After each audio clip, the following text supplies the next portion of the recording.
Practice number 7 in the books for Ohio State. We're officially halfway through spring football. That's Tim May, the 41-year vet, Andy Backstrom, Spencer Holbrook. We talked to defensive linemen and tight ends today after we talked to their coaches, respectively, on Tuesday. And, Tim, you're going to give us a big takeaway from today. My big takeaway from today is, it's like, when somebody gives you, a teacher used to give you an assignment and you have to lead off with. My big takeaway from today is G. Scott's the leader of the tight end room. Who saw that coming 3 years ago? G. Scott looks like a tight end, plays like a tight end, has always had the hands of a wide receiver. Agreed? Yeah.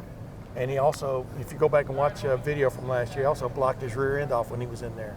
Become one of the better blockers on the team, much less in the tight ends room.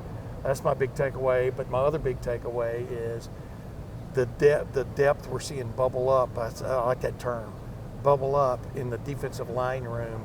And one of the great examples is Hero Canoe, who got in and sporadically last year, but seemed to figure out a way to make some plays that you remember. And now that guy's being counted on is depth of that defensive line, where they'd like to play 8, maybe 10, 12 deep if they can get to it. There's a good reason why they could, because every time you see him, he looks more and more like a Big Ten, big-time defensive line football player. And plus, I learned where he got the name Hero today, which his dad woke up in the middle of the night when they were about to, before he was born, and just came up with blurted out Hero, because he didn't want to follow in the realm they had been naming their kids. I think they all started with a letter D, and he just came up with Hero, and that's why Hero Canoe is named Hero Canoe. 2 great names, right? Yeah. Because he'll be paddling, man, when he's in there, and he could be the hero of the day. Andy? Yeah, we finally talked to Kenyatta Jackson, who we've been mentioning on the show a couple times now. And wait a minute, we were missing him last year too. Well, yeah, but especially recently, talking about what could have been last year and actually was an up and down sophomore season for him. Came in with all the expectations of being this guy, had an NFL type body, and then didn't end up playing too much last season behind JT Tuimoloau and Jack Sawyer. But he said there was ups and there were downs, and the downs was that he felt like going into last year he wanted to be the guy. And it wasn't his time to be the guy. No. And he said he realized that, kind of worked through that with Ryan Day, with Larry Johnson, with his family. And, he was frustrated by the rotation. He felt like he deserved to be in that rotation. The fact that Larry Johnson's talking about rotating more excites him. The fact that there's a longer season excites him. I think he is more grounded in what his role can be this season. And he's really taking it and embracing it that both Jack and JT are back, and not using it as a reason to potentially leave. He said he never really thought about transferring. He was always committed to here, the brotherhood, the kind of language you hear from these guys about staying with it and being patient. Yeah, can you imagine he and Caden Curry? JT and Jack are back.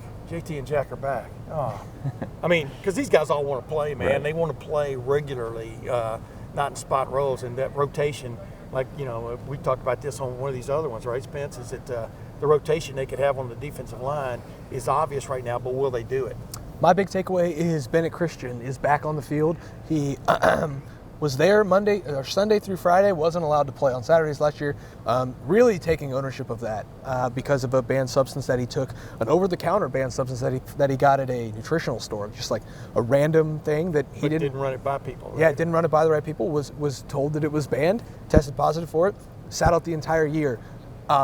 But what I learned from him is, instead of kind of moping, putting his head down, he realized pretty quickly that he had to turn that into a positive. What's that positive? Well, his Saturdays came on Tuesdays during Bloody Tuesdays. This program hangs its hat on Tuesdays. And while everyone else was still recovering from the Saturday games and trying to get their bodies right, that was Bennett Christian's game day. And he was on the scout team. It's not like he was running second team or third team against the scout team.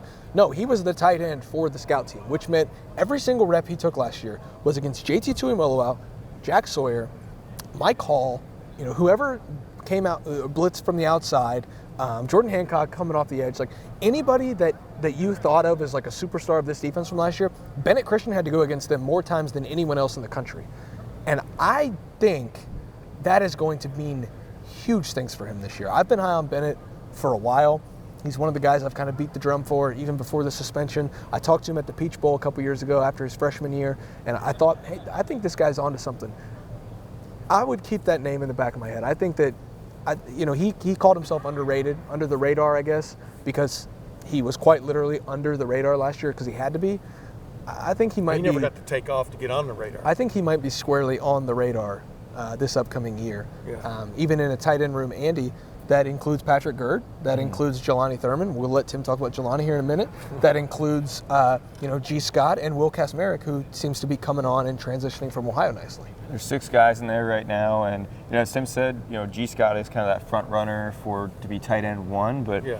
Patrick Gerd is someone that they consider a leader of this room as well. Jelani Thurman said that those are the 2 guys, G. Scott and Patrick Gerd, who are kind of taking command of this room under Keenan Bailey right now. And Pat Gerd is a walk-on guy. It seems like he could be on scholarship sometime soon. That has not been announced, and he couldn't answer about it. But the way he answered, you get the hunch that maybe that's coming sometime soon. And certainly is valued. He's got 2 more years of eligibility, and he's still a veteran guy already, though. Yeah. And well, we saw him contribute last year. Right, Yeah. exactly. That Rutgers game, of course, G. Scott had that touchdown, almost had another that, dropped over the middle of the field, but G was kind of the star of that game, stepping in for Cade Stover, but Pat Gerd stepped up into the role that G had as tight end 2, and so those guys are both certainly in the mix for snaps, but just overall leaders of that unit.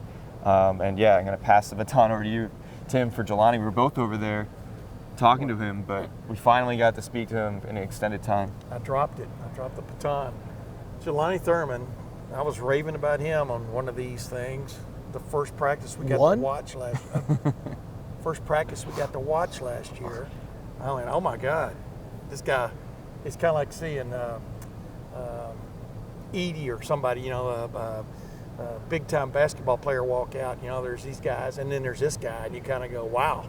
Yeah. And he looked the part even back then, even though he's put on weight now, big time weight, compared to where he was this time a year ago, just coming out of high school. But he's always looked the part. And of course, then he lost his black stripe really early last year in spring, and you're kind of going, they got big time plans for this young man. This guy may be able to help him, maybe in the red zone, a huge target in the red zone, right on down the line. I just, my brain starts running, but then it didn't really pan out that way for him, with a few exceptions. And as he talked about, the patience you have to have, to learn your craft. I mean, he was not known as a big time blocker in high school because he rarely was probably ever asked to block, or if he did, he was blocking a peewee dude. Yeah. In high school, a mismatch. As he said, going against the likes of JT Tuimoloau and some of these other guys, you either get better or you get embarrassed. And he didn't say that. I'm paraphrasing, but that was his point. Was he's bought in big time to what do you call it? I'm calling it the nitty gritty of blocking. I mean, there's a nastiness there that you've got to cross that bridge and then get into it. And he really relishes his opportunities now to show his prowess in the blocking game. We know he can run routes. We know he can catch the ball. But that's what's going to get him on the field is that, jack of all trades, which you have to be as a tight end, especially in a place like Ohio State. You got to develop that jack of all trades thing, and he feels like he's really come along big time in that regard. We'll see. This is the middle of spring. Just like last year was the middle of spring, but I thought he was going to really play a lot and play very little. I really think he's going to play a lot this year. But like you said, the return of Bennett Christian, G. Scott's rise from 3 years ago to now, he really looks like a tight end. His dad and I have even talked about that. That's a big deal. But Jelani Thurman, you just got to figure, he's got to figure in this year. Yeah, I mean, it kind of just shows that as tantalizing as everything can look in the spring, you've got to be able to put it all together in the regular season. You've got to be able to know how to game plan for things. You've got to be able to know how to study in the fall compared to just studying your own tape in the spring. Like, just huge leaps for freshmen. And maybe we jumped the gun a little too much last spring, but it is tantalizing when you look out here and you see that skill set. I agree with you. That's the point. I agree with you. And, that does mean something, but it doesn't mean everything. And so, it's interesting. This year, he's got a big year in front of him because those guys are all there. The other guys that I think, second-year guys that have a big year, Caden McDonald and Jason Moore, jumping back over to the defensive line. Yeah. I wrote about Jason on Tuesday because I couldn't wait. I couldn't help myself. I couldn't wait to talk to him. We talked to him. He had some really good things to say. Those two guys, I know Hero Canoe is going to be in the mix, but it kind of feels like if this defensive line room is going to go from top 4 really good to deepest defensive line room we've seen at Ohio State, it's going to hinge on guys like Jason Moore and Caden McDonald to be those guys and to show that they can be in that mix, Andy. Like, I think this is a huge year for both of them. Well, there's guys like Jelani who, they shed their black stripe almost right away in spring ball, and then there's guys like Caden McDonald who don't get here until the summer, but somehow still make an impact, and they're playing in games, meaningful games down the stretch of the season. We saw Caden McDonald in some big moments in Big Ten games. We saw him in a fullback role at one point in the Cotton Bowl, someone that clearly has demanded snaps, and maybe not through his words, but through his play. And I think that he's just a big guy, another guy you can't really miss when you're watching those defensive linemen work. Even bigger is Jason Moore, who I think is like 6'5" or 6'6", something like that. Certainly looks like he could play basketball. 295. 295 pounds. And he came in, the great thing about recruiting him for Ohio State was that he could play inside or outside, but he had kind of done a little bit of both in high school. They wanted him to just focus on playing inside defensive tackle, and I think that was a bit of a transition, developmental year last year, came in the summer as well, and he's someone that maybe needed a little bit more time to just develop before he could play. But now, from everything you've written, Spencer, everything that Larry Johnson talked about yesterday, it seems like he's making a big jump this spring. Well, and it's one thing to be 6'6", 6'5", 6'6", depending on who you ask and what cleats he's wearing that day. 295 pounds in high school, and to be able to throw bodies around because they're just not as good as you. And then I asked him about learning to use that weight and that size at a college level, and he talked about, he was really, really humble about it. I thought pretty cool to talk to him about, you have to learn to use it. Going against guys that are, big guys inside, massive offensive linemen inside, like you have to learn to use that height. You have to learn to use that size, that weight. That quickness. Yeah, the quickness, the length that he's got. He talked a lot about that length today. So it's not just, hey, this guy's big, he was a great high school recruit, throw him out there. Like, you have to learn to use it. And the best ones learn to use it quicker than the others. Tyleik Williams learned very quickly how to use that length and that size. JT Tuimoloau learned it maybe even a little quicker than Jack Sawyer did. Like, you have to learn to use the size. And I think Jason Moore is in the process of doing that, and that's why you're seeing this spring push from him, Tim. Yeah, absolutely. And the thing about it is, I bring this up with all these guys when you ever interview, what a big, like you said it best. I mean, you're a heavyweight going against junior middleweights, if that, in high school.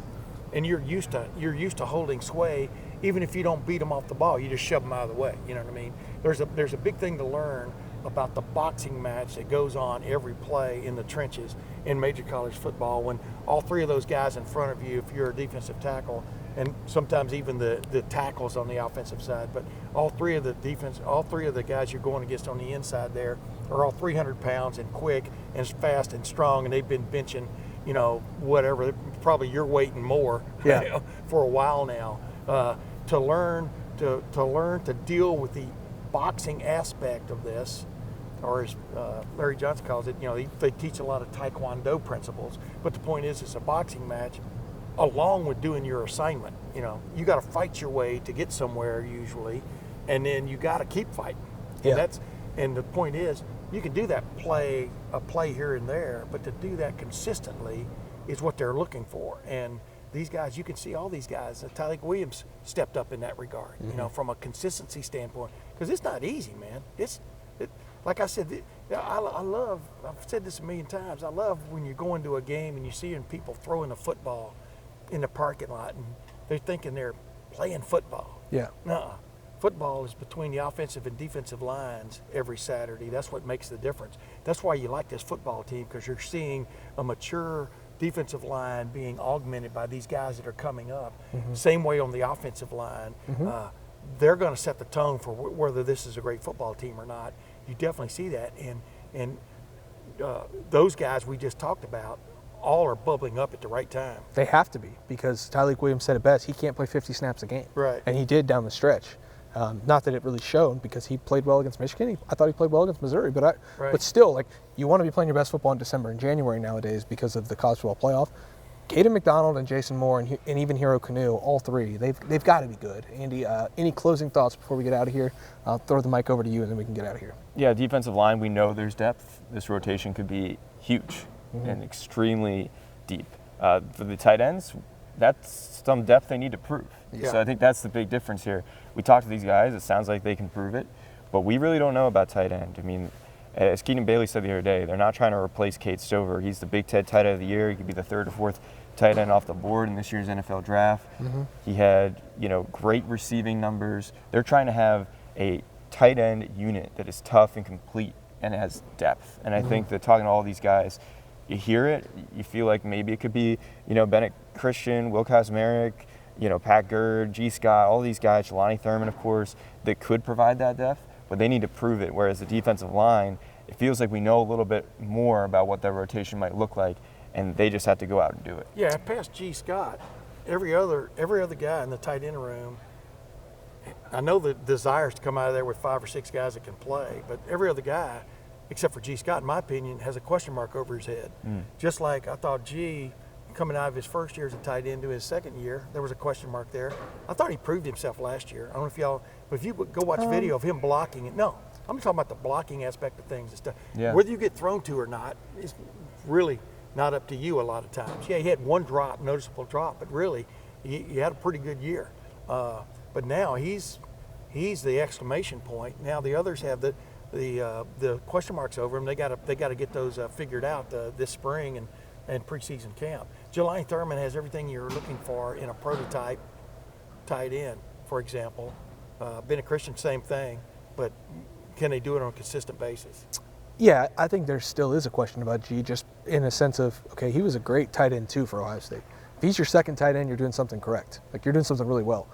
Tight end 1 is a different story. Like, you've got to be what Cade Stover is, and I know they said they're not trying to replace Cade Stover, but like, you can say that, but you also have to do it. And like, can he be that tight end 1? It's something he can do, Tim. I'm not saying this. You're parsing, but that's okay. I'm not saying this with skepticism, but like, you hurt my feelings. What you're doing. The difference is big, and I think that he's going to have to prove that he can be tight end 1. I agree with that, but that's why it's imperative they come out of here with at least 4 guys that can play tight end, and they feel good about out of spring, because guys are going to get banged up. Also, we saw Cade Stover 2 years in a row get banged up and stuff, but he was out there playing on one leg at times last year, in certain games when they really needed a breather, when they would, and they'd get into 12 personnel, but they didn't really seem to be sold on it sometimes and stuff.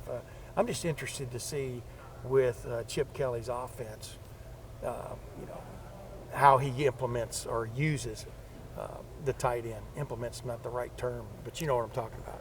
Deploys. We'll finally learn a little bit about how they'll use the tight end, how the offense may look in the early stages of spring, how the defense is going to align, who's going to be in the 1s, who's going to be in the 2s on Saturday, because Lettermen Row and the rest of the Ohio State media finally gets to watch a full, unfiltered practice. I don't know about full, I know. But we're going to get to watch some of it. We're going to get to watch quite a bit of Ohio State practice on Saturday. If you can't tell, we're pretty excited.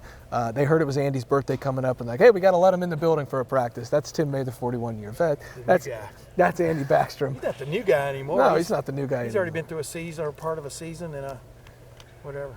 Yeah, he's seen 2 bowl losses, Ohio State, working to make sure he sees a bowl win. Andy, Tim, Spencer, thanks for watching. Thanks for listening to the latest Spring Report.